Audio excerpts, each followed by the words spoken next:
Salut à tous, j'espère que vous allez bien. Donc aujourd'hui on se retrouve pour une nouvelle vidéo YouTube, mais avant ça, générique.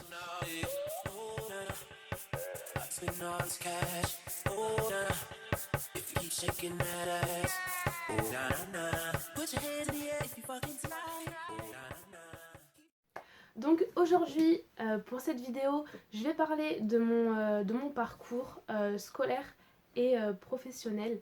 Parce que je sais que ça intéresse beaucoup d'entre vous. Je vous ai demandé de me poser des questions du coup sur ma story Instagram sur voilà, mon parcours scolaire, professionnel et voilà si vous avez des questions. Du coup, j'y répondrai à la fin de la vidéo, une fois que j'aurai fini mon blabla. Du coup, après le brevet, je suis partie en lycée général. J'ai passé mon bac scientifique. Après ça, je suis partie en BTS métier de la chimie à Saint-Maur, au lycée d'Arsonval, à Saint-Maur-des-Fossés. Ensuite, oui. Alors, j'ai pas fini mon année parce que ça me plaisait pas du tout. J'ai fait 6 mois, il me semble. J'ai fait 6 mois et ça me plaisait vraiment pas. Du coup, ouais, j'ai arrêté et j'ai intégré la fac d'Orsay en février. Donc dès que j'ai arrêté le BTS, je me suis réorientée. J'ai pu m'inscrire en milieu d'année du coup à Orsay. Du coup j'étais en DUT mesures physiques. Et là-bas je suis restée un an et demi. Et en fait, les études elles me plaisaient. Les études elles me plaisaient énormément. Enfin, c'était vraiment tout ce que j'aimais, physique, chimie. Mais je me voyais vraiment pas travailler dedans.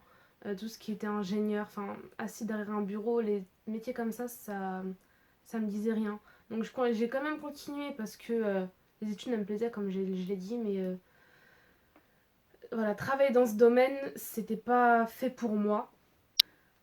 Donc après avoir longuement réfléchi sur mon orientation et après avoir parlé avec plusieurs personnes, ma famille, des personnes extérieures, j'ai trouvé la formation pour devenir coach sportif et je me suis inscrite pour passer les TEP pour les personnes qui connaissent comment ça se passe. Donc en fait, quand on veut faire la formation pour être coach sportif, il faut d'abord passer ce qu'on appelle les TEP, dont les tests d'entrée de présélection. Il y a d'abord des tests de présélection et ensuite il y a d'autres tests, il y a des tests de sélection. Du coup voilà, je me suis inscrite en formation, j'ai passé les tests de présélection, j'ai été acceptée. Et ensuite j'ai passé les tests de sélection, j'ai été acceptée. Et une fois que j'ai su que j'avais ma place dans la formation, j'ai arrêté le DUT, j'ai pas continué. Et du coup j'ai intégré la formation BPGEPS activité de la forme en septembre 2019 à juin 2020. Du coup j'ai passé voilà, mon année. J'ai passé donc les deux options. Donc il y a l'option altéro et musculation et l'option cours collectif. Et moi j'ai passé les deux options. Je me suis dit enfin vu que je suis là, autant passer les deux. À la base, moi je me suis dit je fais coach sportif que coach privé. Mais finalement les cours collectifs m'ont énormément plu. Ça m'a vraiment... en fait c'est vraiment autre chose, c'est totalement différent des coachings privés. Et en fait, ça change et c'est vraiment l'ambiance, elle est différente. Donc finalement, ça m'a plu. Je le pensais pas du tout, mais finalement, ça m'a plu. Et voilà. Ensuite, une fois que ça s'est terminé, j'ai ouvert mon entreprise. Donc je fais des coachings privés, domicile, extérieur, en salle aussi. Et aussi, je donne des cours collectifs en salle de sport. À côté de ça, j'ai passé récemment ma formation en hijama. Donc hijama humide et hijama sèche. Et aussi j'ai passé ma formation massage ventouse, donc tout ce qui est drainage lymphatique, massage spécial sportif, donc avec les ventouses. Aspect santé, donc qui va avec les coachings. Donc voilà, j'ai voulu un peu compléter tout ça. Voili voilou. Donc je vais faire en sorte que cette vidéo ne dure pas trop longtemps. Donc je vais vraiment être rapide à certains moments. Si vous avez des questions, vous me le direz à la fin, j'y répondrai, il n'y a pas de souci. Donc là, je vais passer aux questions du coup que vous m'avez posées sur Insta. Alors, du coup on me demande mon parcours après le bac. Donc voilà, je l'ai dit. Après le bac BTS, métier de la chimie, je suis restée que 6 mois. Ensuite, DUT mesures physiques à Orsay. Et voilà, et ensuite ma formation, donc BPGEPS, activité de la forme au CREPS de Châtenay. Alors, tu voulais faire quoi étant petite?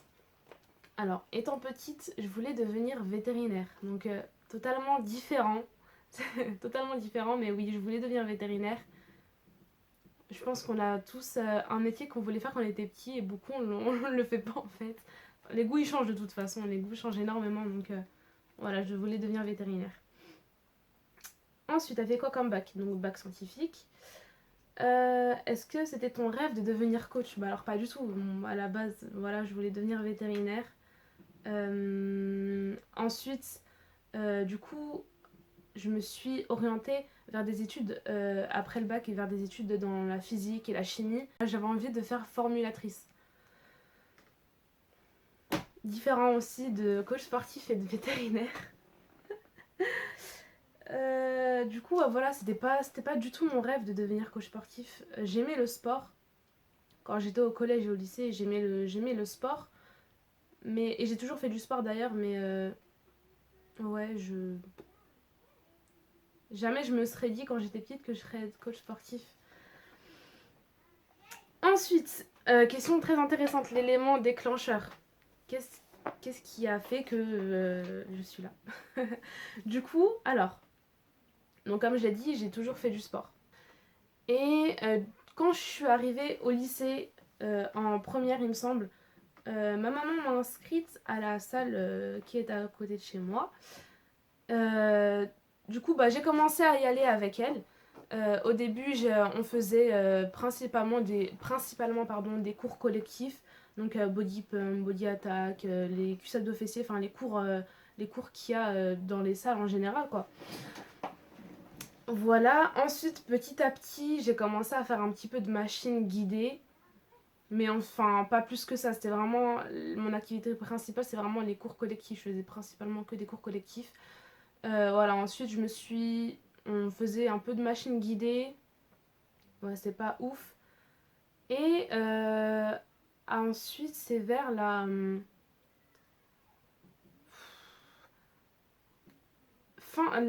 vers fin terminale à peu près. J'ai commencé à aller à la salle avec mon frère, avec mon grand frère du coup. J'allais à la salle avec mon grand frère et lui il faisait musculation pure. Musculation pure. Du coup, voilà, j'ai commencé avec lui.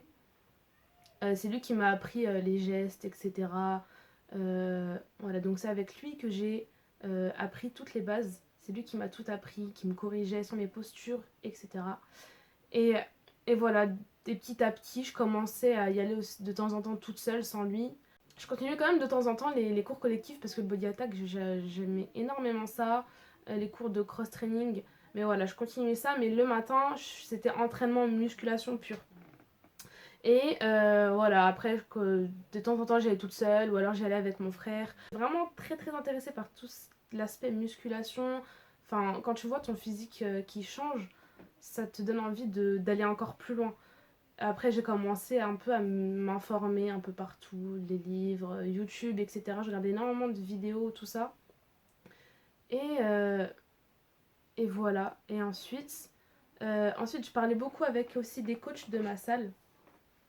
Si vous passez par là, vous vous reconnaîtrez. Voilà, je parlais avec des coachs de ma salle et du coup, je leur ai demandé, je leur ai posé la question, voilà, comment ils ont fait pour devenir coach sportif, quelles études ils avaient fait, etc. Et petit à petit, voilà, j'ai commencé à m'intéresser un peu à ça. Je voyais les coachs comme ça sur l'estrade, enfin, qui partageaient leur passion, quoi. Et voilà, en continuant encore à parler avec d'autres personnes, et ils m'ont demandé, ouais, voilà, pourquoi tu passes pas le diplôme, quoi. Et voilà, j'ai passé le cap, je me suis inscrite du coup, et voilà. C'est vraiment devenu une passion, enfin, c'est vraiment devenu une addiction carrément. Quand j'allais pas à la salle, j'avais l'impression qu'il me manquait quelque chose carrément. Donc, non, vraiment, c'est comme quoi on sait pas ce qui peut arriver. Donc voilà, l'élément déclencheur, je dirais mon frère. Clairement mon frère. C'est lui qui m'a fait découvrir ce domaine-là, donc voilà, mon frère.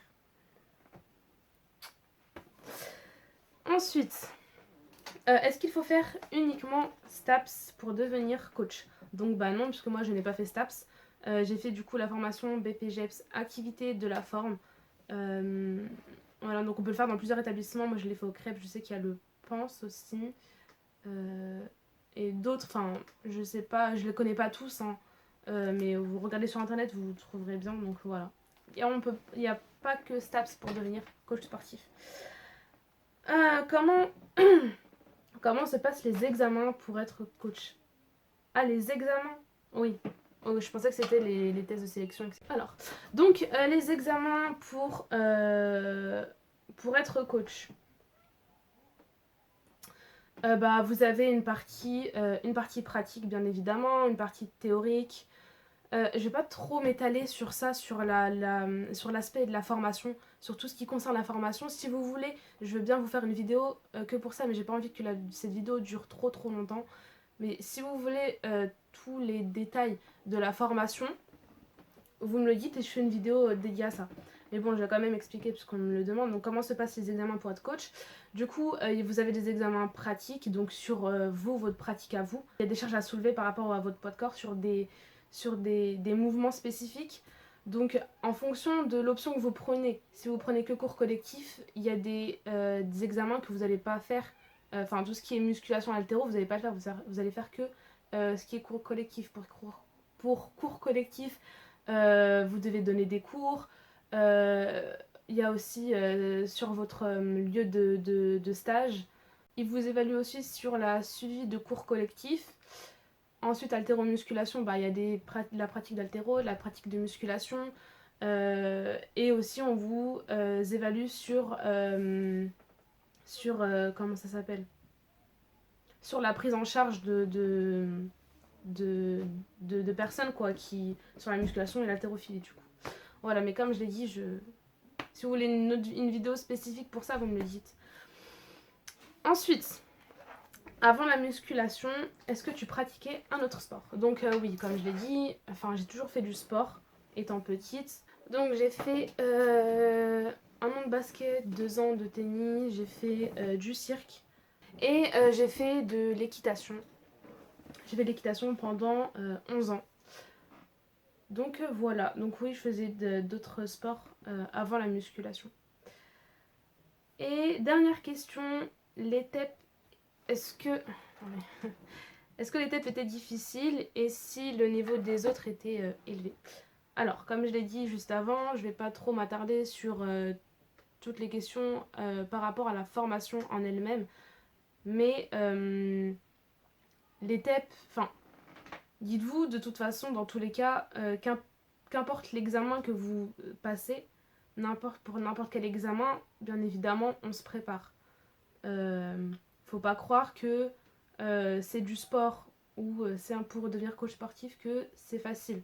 Il y en a plein qui se sont fait, je sais que, enfin moi je les ai vus, il y en a plein qui se sont fait recaler parce qu'ils n'étaient pas préparés. Donc vous avez plusieurs évaluations le jour des TEP. Maintenant, comme je l'ai dit, si vous vous préparez pas forcément, bah vous allez pas, ça va pas tomber du ciel comme ça. Hein. Vous allez pas, si vous n'êtes pas préparé, faut pas s'attendre à grand chose. Donc si vous vous préparez, il n'y a pas de raison. Et ensuite, le niveau des autres, est-ce qu'il était élevé? Bah, comme je l'ai dit, il y en a plein, il y en a beaucoup qui se présentent sans être préparés. Donc forcément, ces personnes-là, c'est pas leur niveau, il est pas ouf, on va dire. Après, il y en a certains, bah oui, il était bon, bien évidemment, et c'est eux qui ont été pris, quoi. Donc voilà. Donc voilà pour ça, voilà, j'ai pas d'autre chose à dire de plus. J'ai déjà tout dit. Si cette vidéo vous a plu, n'hésitez pas à liker la vidéo. Si vous avez des questions, n'hésitez pas à tout me dire en commentaire. Si vous voulez que je fasse une vidéo que sur la formation, que sur l'aspect de la formation, comment se passent les TEP, les tests de présélection, les tests de sélection et les examens à la fin d'année, n'hésitez pas à me le dire aussi en commentaire. Je le ferai avec plaisir, il n'y a pas de souci.